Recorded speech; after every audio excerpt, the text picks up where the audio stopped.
Media हमारे साथियों का बहुत बहुत शुक्रिया करना चाहता हूं कि बड़े शॉर्ट नोटिस पे आप लोग यहां पर पहुंचे हैं। और जो हमारे कश्मीर के हालात पिछले कुछ दिनों में रहे हैं उसके लिए भी मैं सारी आवाम को भी मुबारकबाद देना चाहता हूं। जिस तरीके से उन्होंने इस सिचुएशन को हैंडल किया, भले ही हालात थोड़े टफ थे, कुछ परेशानियां हमें देखने को मिली, झेलम के लेवल्स कुछ ऐसे अलार्मिंग लेवल्स तक बढ़ चुके थे, चाहे वो संगम हो चाहे रामुंशी बाग हो, जिससे हमारी सारी टीम्स मॉनिटर कर रही थी, डीसीज मॉनिटर कर रहे थे, इरिगेशन एंड फ्लड कंट्रोल की पूरी टीम उसको देख रही थी और मेट्रोलॉजिकल डिपार्टमेंट से भी हमें लगातार फोरकास्ट आ रहे थे। लेकिन जो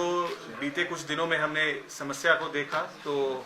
और आवाम ने उसका बड़ी डट करके सामना किया है और आगे भी हमें इसी तरीके से अलर्ट रहने की ज़रूरत है। और मैं यही अपील एडमिनिस्ट्रेशन की तरफ से सभी लोगों को करना चाहूँगा, जैसे साउथ कश्मीर ने इस सिचुएशन को हैंडल किया है, खुदा ना खास्ता आगे भी, क्योंकि अगले 15-20 दिन बड़े इंपॉर्टेंट रहेंगे हमारे लिए। हमारे वेदर फोरकास्ट लगातार आते रहेंगे, सभी ग्रुप्स के जरिए आपके साथ शेयर भी होते हैं, लोगों तक भी पहुँचते हैं, पर कई बार हम उसके ऊपर नज़रअंदाजी उसके कर देते हैं और बड़े ध्यान से उसको नहीं देखते हैं। तो जो हमारी वेदर एडवाइजरीज हैं, जो अलर्ट्स हैं, उन सभी को हमें देखने की बहुत ज़रूरत है और उनको फॉलो करने की ज़रूरत है। जितनी भी हमारी ट्रिब्यूटरीज हैं झेलम की, सिर्फ झेलम ही नहीं बल्कि चाहे कुलगाम के हायर साइड पे विशु नाला है या पहलगाम की तरफ लिदर है या उसकी हायर जो ट्रिब्यूटरीज हैं, उन सभी पे भी वॉच रखने की ज़रूरत है। और जो भी रिवर बैंक स्ट्रीम्स के आसपास लोग रहते हैं उन्हें बहुत सतर्क रहने की ज़रूरत है, बहुत सावधान रहने की ज़रूरत है। और अगले आने वाले दिनों में भी हमारी district disaster management teams ground पर रहेंगी, जिसके अंदर मजिस्ट्रेट साहिबान होंगे, पुलिस के ऑफिसरान होंगे, SDRF की टीम होगी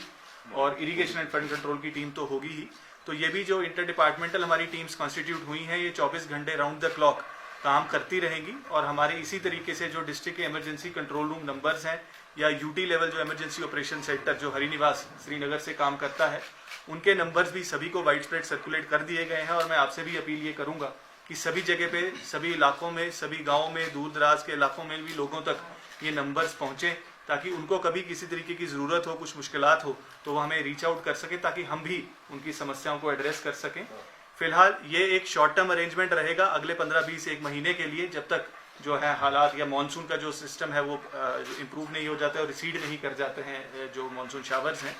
लेकिन उसके बाद मीडियम और लॉन्ग टर्म के लिए भी मैं इनवाइट करूंगा सजेशन सभी लोगों से कि किस तरीके से आगे आने वाले सालों में हमें बेहतर प्रिपेयर्ड रहना है इस तरीके की किसी भी वजूहात के लिए, इस तरीके की किसी इवेंचुअलिटी के लिए, और किस तरीके के डेवलपमेंटल इनिशिएटिव्स या कोई रेगुलेटरी नॉर्म्स जिनको हमें फॉलो करने की जरूरत है, अगर कहीं कोई नज़रअंदाजी हुई है, उसके ऊपर हम कैसे काम कर सकते हैं और कैसे लॉन्ग टर्म मेजर्स लिए जा सकते हैं। और इसके लिए ऊपर से भी डायरेक्शंस यही है कि हम लॉन्ग टर्म सोल्यूशंस के ऊपर भी साथ साथ काम करते रहें। बहरहाल अभी के लिए जो है हालात बिल्कुल नॉर्मल हैं। वाटर लेवल्स रामुंशी बाग में भी रिसीड कर गए हैं और संगम का भी जो लेवल्स हैं वो काफ़ी कम हो गए हैं। और आगे आने वाले 1-2 दिनों में भी जो वेदर एडवाइजरी वो यही है कि हालात इसी तरीके से रहेंगे। पर आगे अगर कुछ भी इस तरीके की बारिश की प्रिडिक्शंस आती हैं तो हमारी टीम्स फिर से राउंड द क्लॉक उसी तरीके से काम करेंगी। और लोगों का जो हमें पहले साथ मिलता रहा है, मैं उम्मीद करूंगा कि उसी तरीके की कोऑपरेशन हमें लोगों से आगे भी मिलती रहेगी।